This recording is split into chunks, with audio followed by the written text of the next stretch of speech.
गरीब वर्सेस अमीर का कन्या पूजन। स्वाति और रेखा नाम की दो सहेली थी। स्वाति गरीब और रेखा बहुत ही अमीर थी। रेखा को वैसे तो गरीब लोग पसंद नहीं थे, लेकिन स्वाति रेखा के घर के कामों में बहुत मदद करती थी। बस इसी वजह से वो स्वाति से मेल जोल रखती थी। एक दिन, स्वाति, परसों से नवरात्रे शुरू होने वाले हैं, चलो मार्केट से नवरात्रों का सामान लेकर आते हैं। भैया, मुझे एक फिनाइल की बोतल दे दो। स्वाति, तुम भी ले लो, इससे पोछा लगाने से घर साफ सुथरा रहता है और माता को साफ घर बहुत अच्छा लगता है। नहीं रेखा, मेरा घर कच्चा है तो मैं उसे गोबर से ही लीपती हूँ। ठीक है। दोनों दूसरी दुकान पर जाते हैं। भैया, आप मुझे ये फूलों की माला दे दो, 2 जोड़ी निकाल देना, मेरी सहेली भी लेगी। अरे, मैं ये नकली फूल माला नहीं लूंगी, मैं माता को असली फूल माला चढ़ाती हूँ। पता नहीं इतना सब कैसे करती हो, इतना टाइम कैसे निकाल लेती हो इन सब के लिए। वैसे भी आजकल जब सब चीजें बनी बनाई मिलती हैं, तो क्यों इतनी मेहनत करनी। वैसे भी मेरे पास तो इतना टाइम ही नहीं जो डेली माला बदलूं। एक दिन लगाओ और पूरे दिन तक छुट्टी। हाँ रेखा, लेकिन मुझे ये सब करके अच्छा लगता है। दोनों सहेली सामान लेकर घर आ जाती हैं और पहले नवरात्रे वाले दिन, अरे स्वाति, जरा अपनी नवरात्रि की तैयारी तो दिखाओ। हाँ हाँ बहन, आ जाओ, देखो ना। अरे, ये दरवाजे पर आम के पत्तों की लड़ी। ओहो, पूरे घर में गोबर की बदबू। हाय, कैसे रह लेती हो तुम इतनी बदबू में। देखो, ये ताजा फूल हो गए ना बासी। अगर तुम यही प्लास्टिक के फूलों की माला लगाती तो पूरे 9 दिन तक ताजा रहते। अभी तो शाम भी नहीं हुई, अभी से ही तुम्हारी मेहनत हो गई ना पानी में। लेकिन उन प्लास्टिक के फूलों में से सुगंध तो नहीं आती ना, जो माँ को मनमोहक लगती है। इसमें क्या बड़ी बात है, सुगंध के लिए परफ्यूम छिड़क दो। और वैसे भी इस गोबर की बदबू के आगे कहाँ परफ्यूम काम करेगा। और ये क्या, तुमने माता मिट्टी की बनाई है? मेरी माता की मूर्ति देखना, देखती रह जाओगी। बहन, मैं तो हर साल ऐसे ही अपने हाथों से माता की मूर्ति बनाकर पूजा करती हूँ। हाँ ठीक है, माता की मूर्ति बहुत पैसों की आती है, तुम्हारे पास इतने पैसे कहाँ। अब तुम जो भी समझो, इसे मेरा माता के प्रति प्यार समझ लो या मेरी गरीबी, लेकिन मुझे अपने हाथ से माता की मूर्ति बनाना बहुत अच्छा लगता है। अरे, ये तुम्हारी रंगोली है, कितनी फीकी सी लग रही है, इसमें रंग ही नहीं भरे। नहीं रेखा, मैं बस चावल के आटे से ही रंगोली बनाती हूँ। रात को चावल भिगोकर सुबह उसे पीसकर आटा बनाकर ये रंगोली बनाती हूँ। उफ, पागलपंती की भी हद होती है। तो मेरे घर चलो, मैं तुम्हें अपनी तैयारी दिखाती हूँ। ये देखो, सबसे पहले मेरी माता की मूर्ति, और ये देखो मेरी रंगोली वाला स्टिकर। बस पीछे से कागज हटाओ और चिपका दो, बन गई 2 मिनट में रंगोली। तुम्हारे जैसे थोड़ी भिगाओ, पीस कर बनाओ। ऐसे ही छठे नवरात्रे को रेखा स्वाति के घर जाती है। स्वाति, ओ स्वाति, चलो बुलावा आया है, माता ने बुलाया है। चलो बुलावा आया है, माता ने बुलाया है। अरे पागल, क्या कर रही है? माता का कीर्तन कर रही हूँ। अरे, कहीं अकेले भी कोई कीर्तन होता है क्या? तुम चलो मेरे घर, मैंने आज का कीर्तन रखवाया है, वहाँ देखना कैसे कीर्तन होता है। स्वाति रेखा के घर कीर्तन में जाती है और कीर्तन खत्म होने के बाद, देखो, इसे कहते हैं कीर्तन।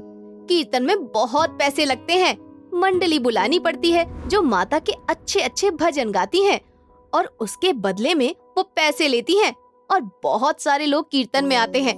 तुम तो अपने घर में अकेली बैठे बैठे कीर्तन कर रही थी। हाँ बहन, अच्छा लगा माता के भजन सुनकर और गाकर। रेखा को मैं अपनी सबसे अच्छी सहेली मानती हूँ, फिर भी रेखा मुझे बात बात पर अमीरी और गरीबी का पाठ क्यों पढ़ाती रहती है। अब जितना मेरे पास होगा मैं उतना ही तो करूँगी। मन में श्रद्धा होनी चाहिए, पैसे से क्या होता है। चलो जाने दो, मैं भी किसकी बातों को सोचकर दुखी हो रही हूँ। रेखा की तो आदत ही है पैसा पैसा करने की।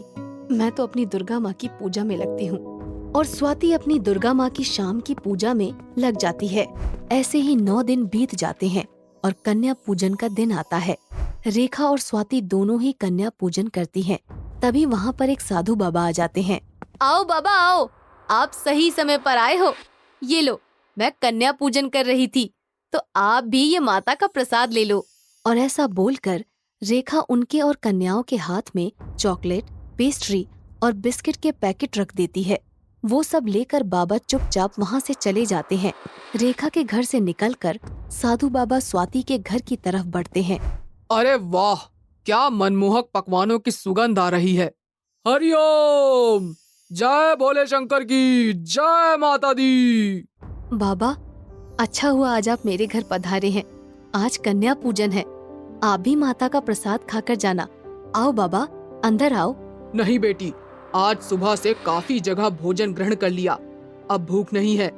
तुम मुझे भिक्षा दे दो, फिर मैं चला जाता हूँ। बाबा, आप मेरे घर से बिना कुछ खाए पिए जा रहे हैं। मुझे पाप और दुख लगेगा। मुझे बिल्कुल अच्छा नहीं लगेगा।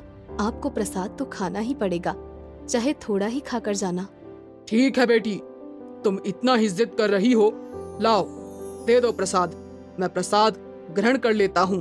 बाबा, आप यहाँ बैठिए, मैं एक बार कन्या का पूजन कर लूँ, फिर आपको प्रसाद देती हूँ।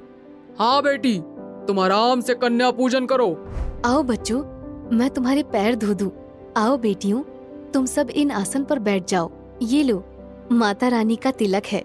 चलो बच्चों, अपने हाथ आगे करो। अब सबको कलावा बांध देती हूँ। ये लो देवियों, तुम्हारी लाल चुनरी। चलो देवियों, अब भोग लगाओ, खाना शुरू करो। ये लो बच्चों, ये माँ के चरणों का नारियल है। अरे रुको रुको देवियों, मुझे पैर तो छूने दो। साधु बाबा ये सब मुस्कुराते हुए बड़े ध्यान से देखते हैं। फिर कन्या पूजन के बाद स्वाति साधु बाबा को बड़े आदर सत्कार से खाना खिलाती है। खाना खाकर बाबा चलने लगते हैं।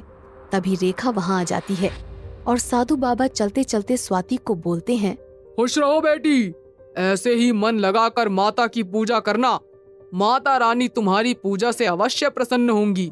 माता रानी तुम्हें खूब तरक्की दे, ताकि तुम ऐसे ही हमेशा नवरात्रों में कन्या पूजन करती रहो।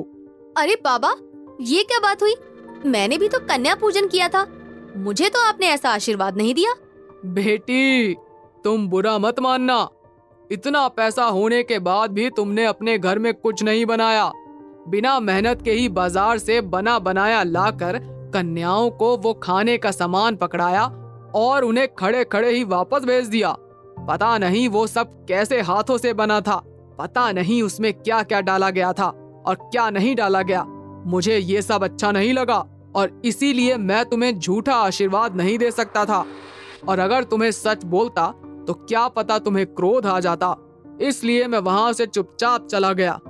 लेकिन यहाँ देखो, इस बेटी ने गरीब होते हुए भी अपनी मेहनत से सारे घर को सजा रखा है। इसने कितने मन से अपने हाथों से एकदम शुद्ध और स्वादिष्ट भोजन तैयार किया है। इस भोजन को तो माँ भी खाकर मंत्रमुग्ध हो जाएंगी। और इसने बड़े ही प्यार से कन्या को बैठाकर भर पेट भोजन करवाया। बाबा की बात सुनकर रेखा रोने लगती है और हाँ बाबा, आप ठीक ही बोल रहे हो। आज मेरी आंखें खुल गई। असली कन्या पूजन तो मेरी सहेली स्वाति ने किया है। आगे से मैं भी ऐसे ही कन्या पूजन करूंगी।